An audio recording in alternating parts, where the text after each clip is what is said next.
레위기 14장 38절로 봉독하겠습니다. 제사장은 그 집 문으로 나와 그 집을 이레 동안 폐쇄하였다가 이레 만에 또 가서 살펴볼 것이요, 그 색점이 벽에 퍼졌으면 그는 명령하여 색점 있는 돌을 빼내어 성 밖 부정한 곳에 버리게 하고, 또 집 안 사방을 긁게 하고 그 긁은 흙을 성 밖 부정한 곳에 쏟아버리게 할 것이요, 그들은 다른 돌로 그 돌을 대신하며 다른 흙으로 집에 발을 찌니라. 아멘. 우선 42절까지 봉독해 드렸습니다. 레위기 13장부터 나병을 깨끗하게 하는 그러한 규례가 되겠는데요. 나병, 지금으로 말하면 우리가 흔히 이제 문둥병이라고 하는 거죠. 그 문둥병을 어떻게 하면 깨끗하게 할 수 있게 되는가, 그 말인데, 이스라엘 가운데 그 문둥병 같은 것이 악한 병이죠. 그 악한 병이 생기게 되어지면 그 백성들 거룩하고 깨끗하게 생육번성해야 되는데 그런 것에 상당한 장애가 옵니다. 그래서 하나님께서는 그 백성 가운데 그러한 불결한 것들이 없게 하시려고 이러한 규례를 주시고, 혹이라도 그런 염려가 있으면은 제사장이 진단을 해서, 정확하게 진단을 해서 그런 요소들을 다 제거하도록 그렇게 하고 있습니다. 이 나병 가운데서는요, 나병도 이 신체, 이 몸에 나병이 생길 수도 있고요, 또 옷에 나병이 생길 수도 있고요, 또 집에 나병이 생길 수도 있어요. 그러니까 건물에도 나병이 생길 수 있어요. 물론 성경에 그렇게 밝히고 있는데요, 우리는 나병 그러면은 이 몸에만 생각을 하는데, 몸에만 생기는 게 아니라 어디든지 발생할 수가 있어요. 그리고 그것도 일종의 그런 어떤 원인균 같은 것들이 있잖아요. 그런 것들이 다 퍼져가면은 다 전염이 되기 때문에 일정 기간 좀 격리를 시켜야 될 필요가 있고요. 그런 문제가 발생하면 격리를 시켜서 그런 것들이 오염이 되지 않도록, 전염이 되지 않도록 그렇게 할 필요가 있습니다. 그래서 어떤 조금이라도 조짐이 안 좋으면 먼저 제사장에게 데려가라고 합니다. 그 당시에 제사장은 하나님께서 특별히 세운 사람이죠. 특별히 하나님께서 선택해서 구별해서 거룩히 해서 그렇게 해서 세운 사람이에요. 그래서 그 사람은 전적으로 하나님의 뜻을 따라서 움직이는 사람입니다.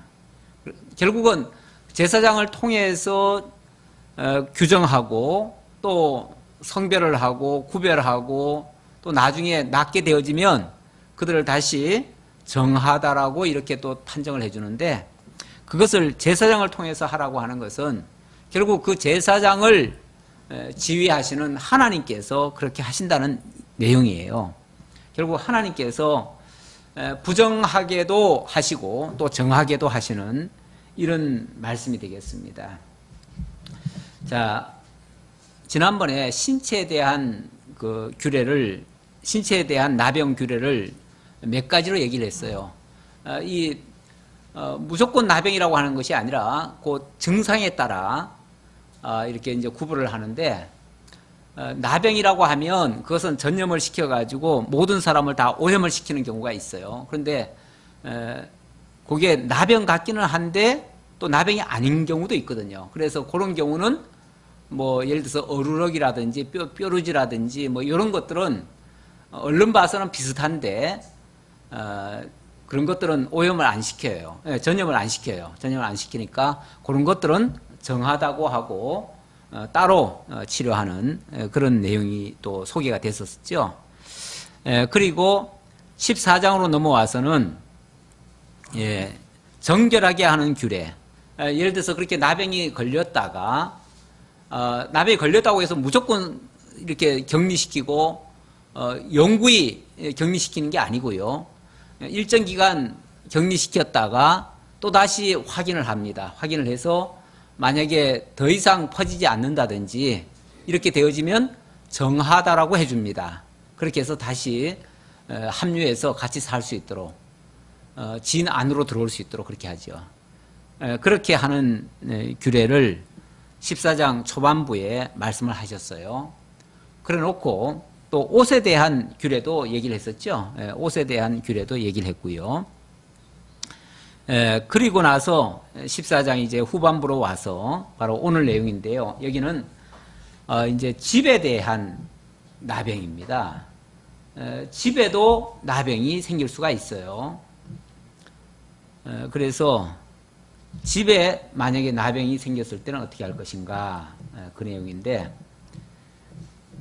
14장 14장 오늘 38절이죠. 38절부터 집에 만약에 그 어떤 색점이 생겼다 그렇게 되어지면 그것을 어떻게 처리할 건지 거기에 대한 설명을 33절부터 하고 있습니다. 집에 생기는 그 나병인 경우 34절부터 볼까요? 34절.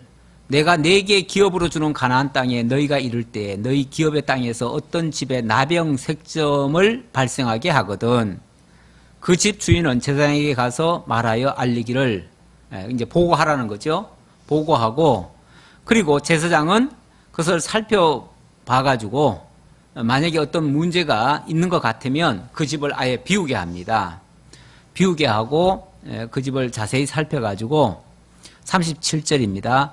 그 색점을 볼 때에 그 집 벽에 푸르거나 붉은 무늬의 색점이 있어 벽보다 우묵하면 벽보다 우묵하다는 것은 이렇게 파고 들어가는 거죠. 그렇게 되어지면 제사장은 그 집 문으로 나와 그 집을 이래 동안 폐쇄하였다가 1년 만에 또 가서 살펴볼 것이요. 그 색점이 벽에 퍼졌으면 일주일 동안을 또 두고 보는 거예요. 두고 보고 만약에 그것이 더 확산이 되어지면 그는 명령하여 색점 있는 돌을 빼내어 성박 부정한 곳에 버리게 하고 만약에 어느 옛날에는 집을 다 이 벽돌 같은 걸로 지었잖아요. 아니면 돌멩이 같은 걸로 이렇게 지었으니까 만약에 그게 퍼져 있으면은 그 퍼진 부위에 그 벽돌을 빼내라는 거예요. 빼내서 저 밖에 버리고 그리고 그 또 집 안 사방을 긁게 하고 그 긁은 흙을 성박 부정한 곳에 쏟아 버리게 할 것이요. 아주 멀리 갖다 버리라는 거예요. 그렇게 해서 그런 어떤 오염이 될 만한 거, 병균이 있을 만한 거 그런 것들을 아예 제거를 하라는 거죠. 43절 돌을 빼내며 집을 긁고 고쳐 바른 후에 색점이 집에 재발하면 제사장은 또 가서 살펴볼 것이요. 그 색점이 만일 집에 퍼졌으면 악성 나병인 즉 이는 부정하니 이렇게 몇 단계를 거친 다음에 그래도 이게 제거가 안 되고 이제 없어지질 아니하고 오히려 더 퍼져버리면 그때는 이 집은 도저히 못 쓰겠다 이렇게 판정을 하라는 거죠. 그래서 45절 그는 그 집을 헐고 돌과 그 제목과 그 집의 모든 흙을 성박 부정한 곳으로 내어갈 것이며 그 집을 폐쇄한 날 동안에 들어가는 자는 저녁까지 부정할 것이요 그 집에서 자는 자는 그의 옷을 빨 것이라 그 집에서 먹는 자도 그의 옷을 빨 것이니라. 완전히 거기서는 자관 조금이라도 뭐라도 나오면은 안 되니까 옷도 그렇고 사람도 그렇고 사람은 어떻게 제거할 수가 없으니까 사람은 깨끗이 씻어야겠죠. 씻고 그다음에 옷은 깨끗이 빨고 또 아니면은 또 다른 것들은 다 긁어서 다 내다 버리고 이렇게 깨끗하게 하라는 거죠. 그 집을 고쳐 바른 후에 제사장이 들어가 살펴서 색점이 집에 퍼지지 아니하였으면 이는 색점이 나은 것이니 제사장은 그 집을 정하다 하고 그는 그 집을 정결하게 하기 위하여 새 2마리와 백향목과 홍색실과 우슬초를 가져다가 그 새 하나를 흐르는 물 위 질그릇 안에서 잡고 백향목과 우슬초와 홍색실과 살아있는 새를 가져다가 잡은 새의 피와 흐르는 물을 찍어 그 집에 7번 뿌릴 것이요. 다행히 그렇게 이제 서로 짓다시피 하는 거죠. 그렇게 해가지고 만약에 더 이상 그런 것들이 안 생기면 그때는 그걸 이제 정하다 해주는 거예요. 정하다 하는데 그냥 정하다 말로만 선언하는 게 아니고 정한 의식을 행해야 돼요. 정한 의식을 행해야 되는데 정한 의식이 뭐냐면 새 2마리, 뭐 비둘기나 새 2마리를 가져와서 그 한 마리는 잡고 한 마리는 내보내는 이런 일을 합니다. 한 마리는 잡아가지고 우슬초에다가 묻혀가지고 홍색실 이런 이제 지금으로 말하면 어떤 총체 같은 데다 이렇게 묻혀가지고 그걸 뿌리죠. 뿌리고 또 한 마리는 성 밖에다가 내어놓습니다. 53절에 그 말씀이 나오죠. 그 살아있는 새는 성 밖 들에 놓아주고 그 집을 위하여 속죄할 것이라. 그러면 정결하리라. 하나는 죽게 하고 하나는 살려줘요. 나중에 보면은 그 양을 가지고 그렇게 하는 경우도 있어요. 그래서 살려줄 때는 아사새를 위하여 이런 표현을 써요. 그러는데 어쨌든 한 마리는 이게 이 나병이라는 것을요. 이 신학적으로는 이걸 죄와 같다고 그래요. 죄. 아주 악성죄. 고치기 힘든 죄. 중한 죄에 이걸 이제 비유하기도 하고. 그래서 신약에는 나병 환자를 죄인 취급도 했어요. 그랬는데 어쨌든 나병은 곧 죄에 대한 하나의 그림자 같은 모습이에요. 그래서 거의 동일하게 생각하기도 하는데 한 마리는 그 죄를 위해서 죄를 대속하기 위해서 죽어지는 것이고요. 또 그 한 마리는 살려주잖아요. 그것은 의를 위해서 살려주는 것과 같아요. 그래서 신학적으로 말하면 죄에 대해서 죽고 희생 제물이 들어가고 또 의를 위해서 살려주고 이거를 2마리를 통해서 그렇게 동시에 그런 의식을 행하게 됩니다. 이것이 바로 뭘 가리키냐면 나중에 장차 그리스도께서 죄에 대해서 죽으시고 의를 위해서 살아나실 거. 그래서 바로 십자가에 죽으시고 부활하실 거. 이거를 가리켜주는 하나의 모형과 그림자적인 사건이기도 합니다. 그래서 구약에는 이 나병이라고 하는 하나의 그 질병을 통해서 그것도 그냥 단순하게 저절로 낫는 건 아니에요. 저절로 낫는 건 아니고 반드시 그것이 정결하게 되려면 제사장이 정결하다고 선을 해줘야 되고 그 다음에는 그걸 위한 희생 제물이 따라야 된다는 거. 그리고 멀리 이제 한 마리는 살려가지고 멀리 내보내는 것은요. 다시는 오지 말라는 거죠. 다시 오지 말라는 그런 뜻인데 아예 죄라고 하는 것이 멀리 사라져버리고 이제 의롭게 바뀌어지는 거. 그걸 가리키는 건데 그게 바로 그리스도의 사역을 통해서 온전케 될 것을 모형과 그림자적으로 약속하는 그런 말씀이 되겠습니다. 그 다음 54절입니다. 이는 각종 나병 환부에 대한 규례니 곧 오음과 의복과 가옥의 나병과 돋는 것과 뾰루지와 색점이 어느 때는 부정하고 어느 때는 정함을 가르치는 것이니 나병의 규례가 이러하니라. 이것이 나병에 관한 모든 규례들이다. 사례별로 지금까지 설명을 했다. 그 얘기예요. 여러 가지 오음으로부터 출발해가지고 그러니까 이게 나병이라고 처음에 딱 단정하기가 힘들어요. 그래서 어떤 거는 오음일 수도 있고 어떤 거는 뾰루지일 수도 있고 어떤 거는 단순한 색점일 수도 있고 그리고 실제 또 나병일 수도 있고 또 아니면은 처음에는 오음으로 시작을 했는데 나중에 이게 또 나병으로 발전할 수도 있어요. 발전할 수도 있고 이 죄라고 이게 이제 결국은 죄를 가리킨다고 했는데 이걸 만약에 죄라고 한다면요 모든 죄인은 다 제사장 앞에 나와야 됩니다. 이걸 만약에 신령한 의미에서 죄라고 한다면은 모든 죄인은 제사장 앞에 나와야 되고 또 제사장이 정죄를 하고 정죄한 자들은 격리를 시키고 격리된 자들은 그것에 이제 변화되는 모습을 관찰하고 그렇게 돼서 변화가 되어지면 그 다음에는 다시 정하다라고 해줘요. 그것을 이제 제사장이 결정을 해주는데 정죄하는 자도 제사장이고 또 그것을 정하다라고 인정해주고 확정해주는 자도 제사장이에요. 그러니까 죄에 대해서 규정하는 자도 제사장이고 자기 스스로 죄를 규정하는 게 아니에요. 그러니까 제사장 앞에 나아가서 제사장으로부터 정죄도 받아야 되고 또 사죄함도 받아야 돼요. 그리고 그걸 대신해서 만약에 사죄를 받을 때는 반드시 거기에 대가를 또 치러야 돼요. 그게 아까 그 새 2마리를 가지고 한 마리는 죽게 하고 한 마리는 다시 살게 해서 멀리 내보내는 이런 의식인데, 이런 것들이 제사장을 통해서 의롭게 되고 죄인이 의롭게 되는 그 과정을 설명하는 거예요. 이것이 죄인된 자들은 그리스도 앞으로 가서 영원한 대제사장 되시는 그리스도 안에 들어가서 그리스도로 말미암아 제사함을 받고 또 그리스도께서 의롭게 하심으로 말미암아 의롭게 될 거, 이걸 가리키는 거예요. 그래서 어떤 면에서는 죄가 아주 없다고 하는 것보다는 죄가 조금 있는 것이 제사장 앞에 나아갈 수가 있게 되고요. 또 제사장으로부터 정죄를 당할 때도 있지만 또 나중에 거기서 조금 좋아지면은 다시 사죄함을 받기 때문에 결국 제사장 앞에 나아가서 정죄함 받았다가 사죄함 받는 것은 어떤 면에서 하나님의 은혜 아래 들어가는 모습이에요.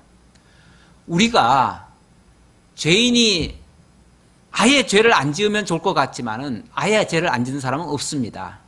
그렇다면 다 조금이라도 다 죄가 있는데 그 죄가 있을 때 바로 제사장 앞에 나갈 수가 있습니다. 죄가 아예 없다면은 제사장 앞에 나갈 것도 없지요. 근데 죄가 좀 있다면은 제사장 앞에 나가게 되고, 처음에는 정죄를 받게 되지만 또 제사장이 엄밀하게 관찰을 하고 격리를 시키고 또 어떤 치료를 하고 이렇게 해가지고 나중에 정결하게 합니다. 정결하게 하면은 다시는 이제 정죄함을 받지 않도록 이렇게 하는 거죠.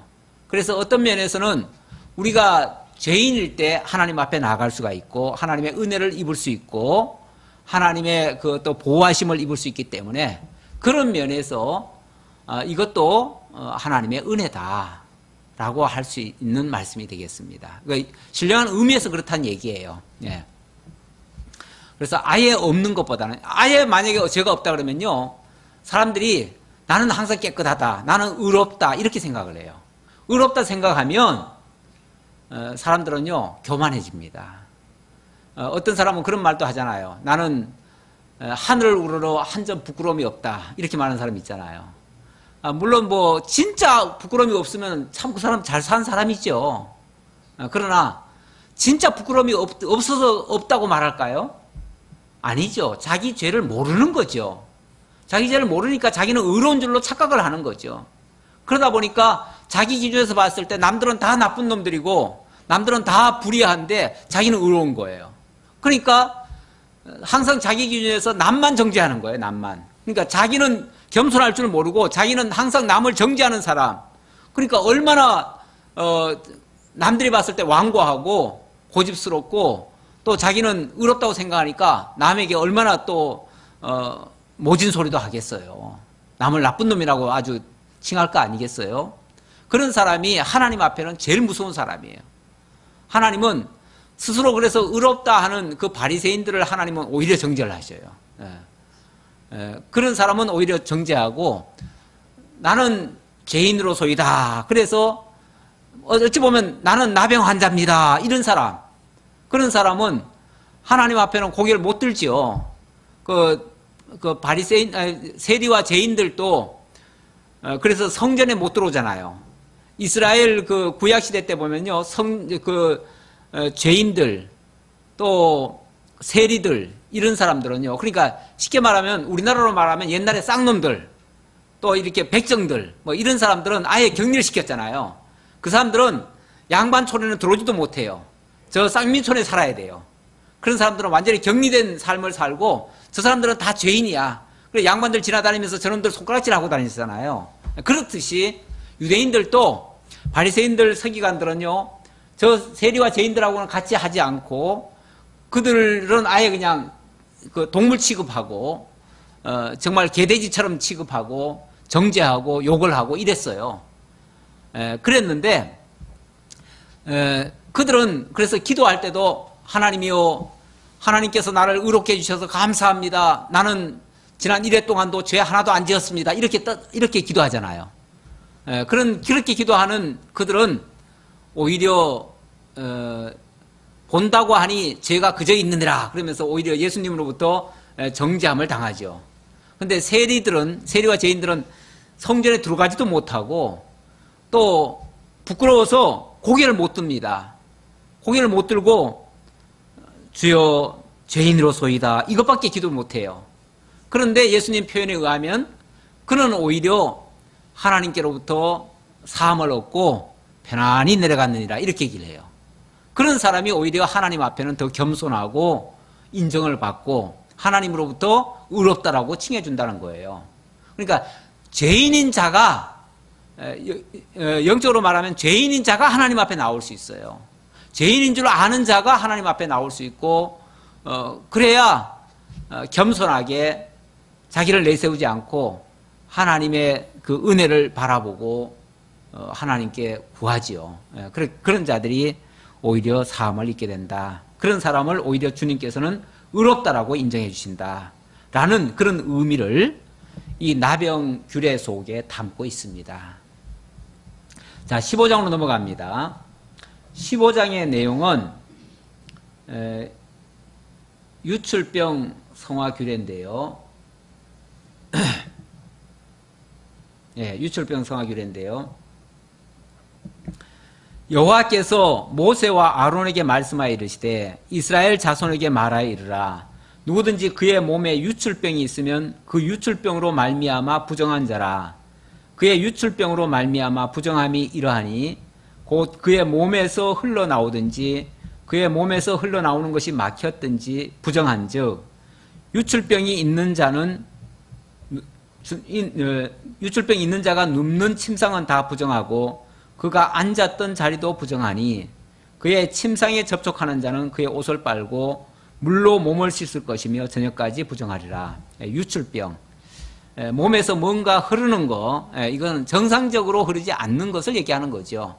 그런 것은 다 부정하다 그랬습니다. 그래서 만약에 그런 부정한 것이 있을 때는 그것을 이제 깨끗하게 하는 그런 규례를 거쳐야 되는데 그것도 역시 그 스스로 할 수는 없습니다. 스스로 할 수는 없기 때문에 그것도 제사장이 그걸 해줘야 되죠. 7절 봅시다. 유출병이 있는 자의 몸에 접촉하는 자는 그의 옷을 빨고 물로 몸을 씻을 것이며 저녁까지 부정하리라. 유출병이 있는 자가 정한 자에게 침을 뱉으면 정한 자는 그의 옷을 빨고 물로 몸을 씻을 것이며 저녁까지 부정하리라. 유출병 있는 자가 탔던 안장은 다 부정하며 그의 몸 아래에 닿았던 것에 접촉한 자는 다 저녁까지 부정하며 그런 것을 옮기는 자는 그의 옷을 빨고 물로 몸을 씻을 것이며 저녁까지 부정하리라. 이제 종류는 다르지만은 의미는 다 같아요. 나병이나 유출병이나 특별히 다를 건 없어요. 유출병이 있는 자가 그의 물로 그의 손을 씻지 아니하고 아무든지 만지면 그 자는 그의 옷을 빨고 물로 몸을 씻을 것이며 저녁까지 부정하리라. 유출병이 있는 자가 만진 질그릇은 깨뜨리고 나무 그릇은 다 물로 씻을지니라. 신약시대에 그 유출병 여인이 그 오랫동안 그런 부정한 상태에 있었는데 예수님을 만나서 깨끗함을 입은 사례가 있었죠. 그래서 혈류병 여인, 예수님의 옷깃을 사실은 너무나 이제 부정하다고 여겼기 때문에 다른 사람에게 접촉하면 안 돼요. 원래는 접촉하면 안 되는데 예수님의 옷자락을 살짝 잡지요. 그래서 치료함을 입게 되는 그런 모습이 나오는데 결국 그 제사장을 통해서 정결하게 될 것을 가리키는 말씀이고요. 예수님은 그 실예를 보여주신 겁니다. 바로 예수님이 온전한 제사장으로서 그러한 유출병이나 나병이나, 그래서 예수님이 치료한 자들 중에 보면은 나병 환자가 많아요. 문둥병 환자가 많고 또 유출병 환자가 많고요. 또 죽은 자가 많고요. 어찌 보면 다 부정한 자들이에요. 성경에서 다 부정하다고 여겨지는 자들을 예수님은 다 정결케 하는 그런 역사를 하셔요. 그러니까 구약 시대에 이 부정한 사례들을 쭉 얘기를 하면서 결국은 온전한 대제사장 되시는 그리스도를 통해서 정결하게 될 것을 가르쳐주는 그런 예언적인 말씀이 되겠습니다. 또 정결케 할 때는요, 14절 여덟째 날에 산비둘기 2마리나 집비둘기 새끼 2마리를 자기를 위하여 가져다가 해막문 여호와 앞으로 가서 제사장에게 줄 것이요, 제사장은 그 한 마리는 속죄제로 다른 한 마리는 번제로 드려 그의 유출병으로 말미암아 여호와 앞에서 속죄할지니라. 자기 스스로도 정결케 하는 어떤 의식을 행하기는 하지만은 결정적으로 정하다라는 인정은요, 제사장이 결정을 해줘요. 그래서 반드시 제사장 앞에 가야 되는데 그냥 빈손으로 가는 것이 아니라 새 2마리를 가지고 가는 겁니다. 거기 뭐 비둘기일 수도 있고 또 다른 새일 수도 있어요. 어쨌든 2마리를 가지고 가요. 2마리를 가져가서 하나는 그 죄 때문에 죽어져야 돼요. 그러니까 죄값을 치러야 되는 거죠. 그리고 또 한 마리는 이제 방생하듯이 그렇게 이제 내보내는데 그것은 의를 위해서 살려주는 거예요. 그래서 하나는 죄를 위해서, 하나는 의를 위해서 이렇게 하는데 그것이 결국은 이제 신약에 와 보면 예수 그리스도가 죄 때문에 우리의 죄 때문에 죽어주시고 우리의 의를 위하여 다시 살아나시죠. 그걸 이제 로마서에서 설명을 하고 있는데 예수는 우리의 죄 때문에 죽으시고 우리의 의를 위하여 살아나셨느니라 라고 말씀하시는데 바로 그렇게 하실 거에 대한 예표적인 사건이죠. 그리고 16절 설정한 자는 전신을 물로 씻을 것이며 저녁까지 부정하리라. 정수가 묻은 모든 옷과 가죽은 물에 빨 것이며 저녁까지 부정하리라.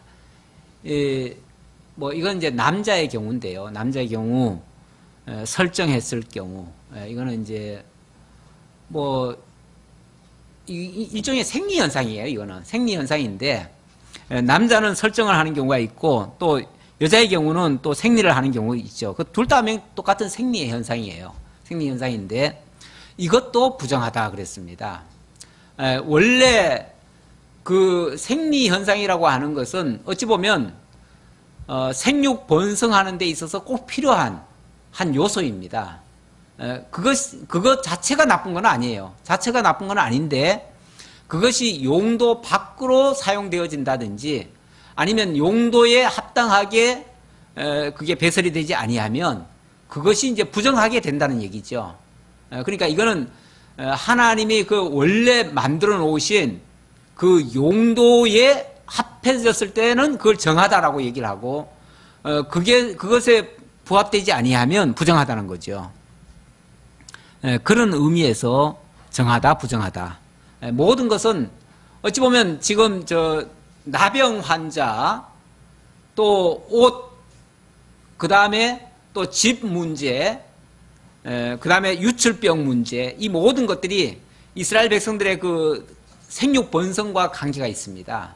이스라엘 백성들이 건강하고 깨끗하고 정결한 그런 백성으로 태어나서 그런 백성들로 하여금 하나님의 거룩한 백성 만들어가게 하시려는 그러한 섭리 중에 사례들이죠.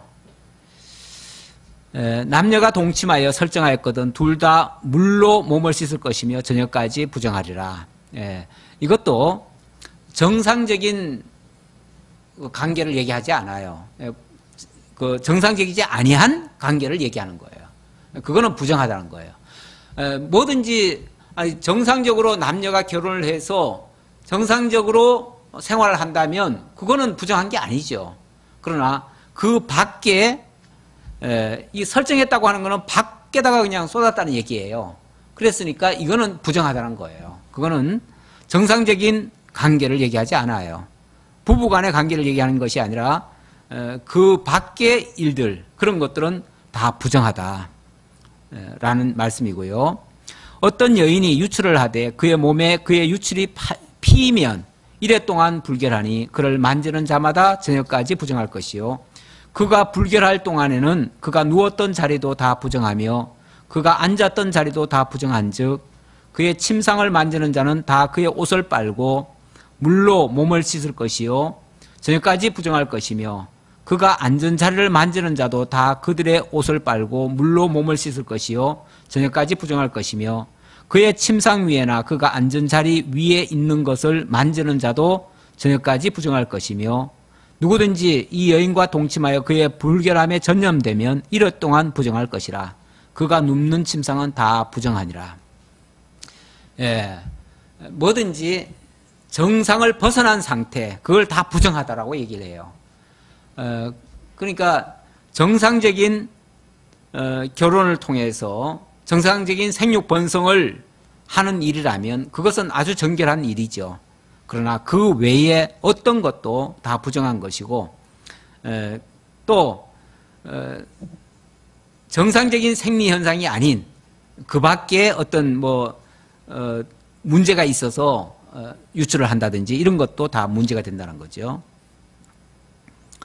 만일 여인의 피의 유출이 그의 불결기가 아닌데도 여러 날이 간다든지 그 유출이 그의 불결기를 지나도 계속되면 그 부정을 유출하는 모든 날 동안은 그 불결한 때와 같이 부정한즉 그의 유출이 있는 모든 날 동안에 그가 눕는 침상은 그에게 불결할 때와 침상과 같고 그가 앉은 모든 자리도 부정함이 불결할 때에 부정함과 같으니 그것들을 만지는 자는 다 부정한즉 그의 옷을 빨고 물로 몸을 씻을 것이며 저녁까지 부정할 것이요 그의 유출이 그치면 이래를 센 후에야 정하리니 이래를 센 후에 그러니까 항상 이래를 두고 봅니다. 이래를. 이 이래라고 하는 것은 하나님께서 원래 천지를 창조할 때도 6일간 창조하고 7일째는 쉬셨는데 이제 그 하루로 따지면은 저녁이 가고 아침이 가면은 그러니까 저녁이 지나고 아침이 되면 어제의 모든 부정함은 다 사라집니다. 그리고 이걸 일주일로 따지면은 6일간이 지나고 나면 새로운 또 한 주간으로 또 새로 시작되죠. 그걸 이제 우리 이제 컴퓨터 용어로 말하면 그걸 리셋한다고 그러는데 새롭게 시작한다는 거예요. 새롭게. 뭐든지 다 다시 시작하는 거예요. 다시. 그래서 일주일에 한 번씩은 오늘날도 사실은 하루는 안식을 누려야 됩니다.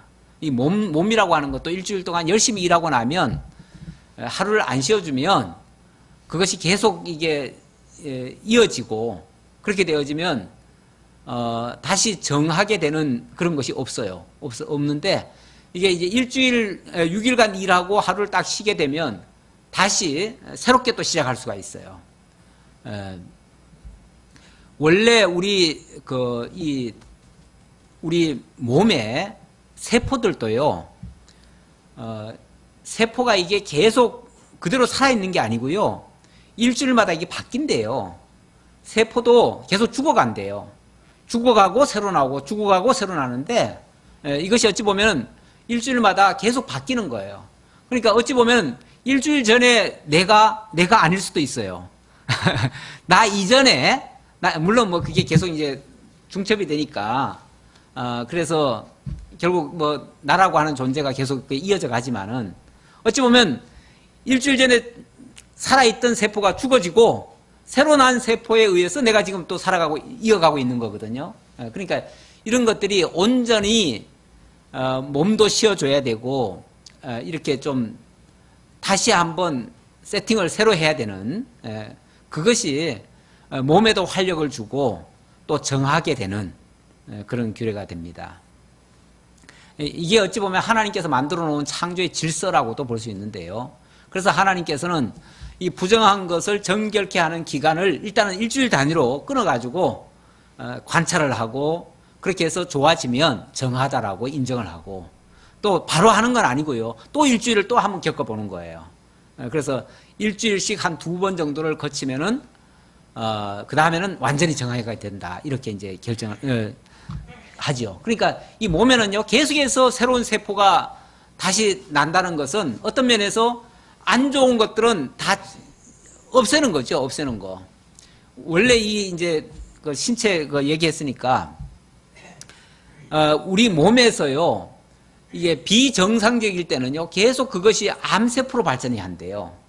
암세포로 발전하는데 이걸 제대로 씌워준다든지 또는 뭔가 좀 이렇게 좀 바르게 뭘 바로 잡아주면 그 암세포가 죽어지고 이제 새 세포가 그걸 이제 이기는 거죠. 이겨가지고 이제 암세포는 이제 물러가는 거죠. 그런데 만약에 그것이 새로운 세포가 제대로 활력 있게 살아있지를 못하면 그 암세포가 오히려 더 득세를 하는 거죠. 그렇게 돼서 완전히 질병으로 넘어가게 되는 거죠. 질병이 지는 거죠. 그러니까. 그래서 항상 그렇게 이제 늘 신체적으로 이게 이제 하나님이 만들어 놓은 창조의 질서인데 그 질서를 따라서 우리 몸도 씌워줘야 되고 말씀으로 또 새롭게 해야 되고 또 그것을 정결케 한다 또 부정케 한다 그걸 또 규정하는 자가 제사장이다 보니까 결국 하나님의 말씀에 의해서 그것이 판정이 나야 된다는 거죠.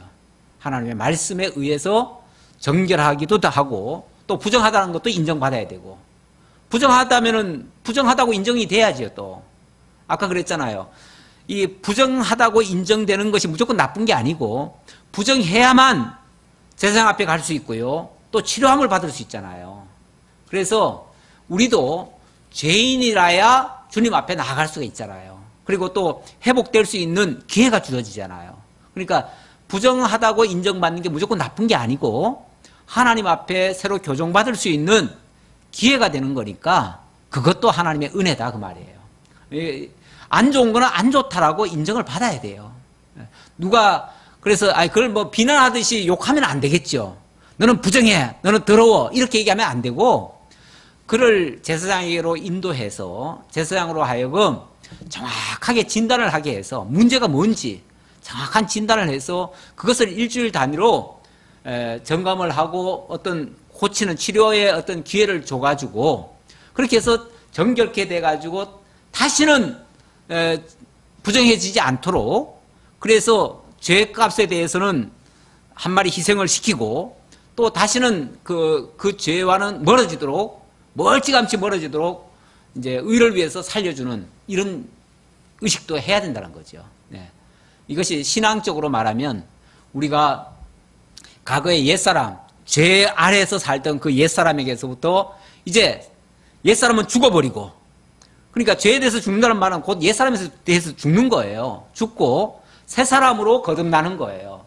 일주일 단위로 우리의 세포가 새 생명으로 탈바꿈 되어지듯이 그래서 우리 옛사람은 죽고 새 사람으로 다시 거듭나서 하나님의 사람으로 살아가도록 이렇게 하라는 의미가 이러한 규례 속에 담겨져 있다.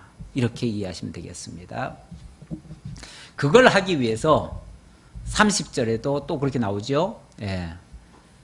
제사장은 그 한 마리로는 속죄제로 다른 한 마리는 번제로 드려 유출로 부정한 여인을 위하여 여호와 앞에서 속죄할지니라. 모든 부정한 것은 이런 식으로 깨끗게 하는 형식을 취하게 됩니다. 너희는 이와 같이 이거는 이제 결론 내용입니다. 너희는 이와 같이 자 지금까지 말한 많은 그 나병 환자 규례 또 그 부정케 된 거에 대한 유출병에 대한 규례 이런 것들을 이제 다 종합해서 너희는 이와 같이 이스라엘 자손이 그들의 부정에서 떠나게 하여 그들 가운데 있는 내 성막을 그들이 더럽히고 그들이 부정한 중에서 죽지 않도록 할지니라. 만약에 그런 것들이 있는데도 불구하고 그냥 내버려 둔다든지 그런 것들을 밝혀내지 아니하면 결국은 그 성막 안이 다 더러워지죠. 다 부정하게 되죠. 그렇게 되면 함께 다 죽는 거죠. 함께. 전체가 다 망하는 거죠. 그러니까 어떤 면에서는 그 성 안에 또 아니 이거는 이제 성막을 중심으로 해가지고 그 진 안이죠. 진. 구약 시대 때는 이 해막을 중심으로 하고 해막에 그 진들을 펼쳐놨는데 그 진 안에는 이러한 부정한 것들이 없도록 있는 것들을 다 끄집어내라는 거예요. 다 끄집어내가지고 제사장으로 하여금 이런 어떤 절차를 밟아서 다시 정결케 해서 진 안으로 다시 들어오게 해서 진 안에는 다시는 그러한 불결함과 또 부정됨이 없도록 그렇게 하라. 그래야 이 진이 깨끗해지고 그래야 그 백성들도 깨끗해지고 그래야 거룩하고 의로운 백성들로 바뀌어진다는 거죠. 이 규례는 유출병이 있는 자와 설정함으로 부정케 된 자와 불결기에 앓는 여인과 유출병이 있는 남녀와 그리고 불결한 여인과 동침한 자에 대한 것이니라. 여러 가지 사례들을 다 얘기했지만 원리는 같아요. 그리고 그 정결케 되는 형식도 같고요. 결국은 이 모든 것은 대제사장이 정하기도 하고 또 인정하기도 하고 또 정결케 하기도 하고요. 나중에 그 모든 문제에 대한 근원적인 해결까지 다 대제사장이 다 처리를 합니다. 다 처리를 하는데 이것은 장차 온전한 대제사장 되시는 그리스도께서 이 모든 문제를 다 끄집어내고 거기에 대한 규정도 하고 그리고 거기에 대한 문제에 대한 해답도 제시하고 근원적으로 처리해가지고 옛사람은 완전히 죽게 하고 새사람으로 완전히 거듭나서 정말 하나님의 사람으로 거룩하고 흠이 없게 만드시려는 그러한 하나님의 거룩한 뜻을 받드는 그런 말씀이라고 볼 수 있습니다. 오늘날 신약시대에 하나님, 에베소 1장 4절, 1장 3절 이하에 보면 하나님의 영원한 계획 속에 우리를 그리스도 안에서 거룩하고 흠이 없게 하시려고 그렇게 한다고 그랬잖아요. 그리고 이 레위기 전체가 무슨 말씀이냐면 내가 거룩하니 너희도 거룩할지어다예요. 한마디로 말하면 그럼 하나님이 애굽 땅 종되었던 집에서 죄와 사망 가운데 있었던 자들, 불결함 가운데 있었던 자들, 부정한 자들, 그런 자들 다 끄집어내 왔잖아요. 끄집어내와 가지고 이제 광야를 거치면서 혹시라도 그들 속에 이제 끄집어내올 때의 목적은 뭐냐면 다시는 그들 그 부정함을 입지 않고 다시는 거룩하고 의로운 백성 만드시려고 한 거거든요. 그런데 그들 가운데서도 이렇게 부정한 일들이 자꾸만 발생을 해요. 하니까 그것을 제사장으로 하여금 다시 정결케 함으로써 하나님이 거룩하시고 또 하나님이 백성 삼으시는 그 백성들도 거룩하게 하시려고 신약시대로 말하면 우리를 죄와 사망 가운데서 건져내서 거룩한 하나님의 백성 만드시려고 그래서 거룩한 하나님의 나라에 의로운 백성으로 그 나라 백성 삼으시려고 이렇게 섭리하신다라는 것을 구약에는 모형과 그림자적으로 어떤 사건별로 이렇게 약속을 해주셨는데 신령한 의미에서는 결국 그리스도를 통해서 의롭게 하실 것이라는 그러한 말씀 되겠습니다. 이게 바로 복음이죠. 하나님께서 우리를 거룩하고 흠이 없게 하시려고 이렇게 해주신다. 그걸 뭐 정죄하고 내치려는 게 아니에요. 다 거룩하게 해서 의롭게 해서 하나님의 백성 삼으시려고 이렇게 하시는 거예요. 기도하겠습니다. 아버지 하나님 감사합니다. 하나님의 은혜와 사랑 너무나 크고 감사합니다. 허물과 죄로 죽었던 자들 그리고 이스라엘 백성들은 정말 부정한 애굽 땅 종되었던 집에서 종로로 타던 부정한 자들이었습니다. 그들을 거룩하게 만드시려고 대제사장을 세우시고 대제사장으로 하여금 모든 허물을 다 정결케 하시는 의식과 그리고 다시는 부정하지 않게 하시려고 속죄 규례 그리고 의롭게 하는 규례를 주셨습니다. 아버지 하나님 이러한 은혜를 오늘 우리들에게 입혀주시려고 죄와 사망 가운데서 건져주시고 다시는 죄의 종로로 타지 않게 하시려고 하나님의 의와 하나님의 나라를 위해서 살아가게 하시려고 우리를 이끌어주신 거 너무나 감사합니다. 그 은혜를 입은 자들이 정말 하나님의 은혜에 감사하고 하나님의 영광을 위해서 살아가는 저희 모두가 되게 하옵소서. 예수님의 이름으로 기도하옵나이다. 아멘.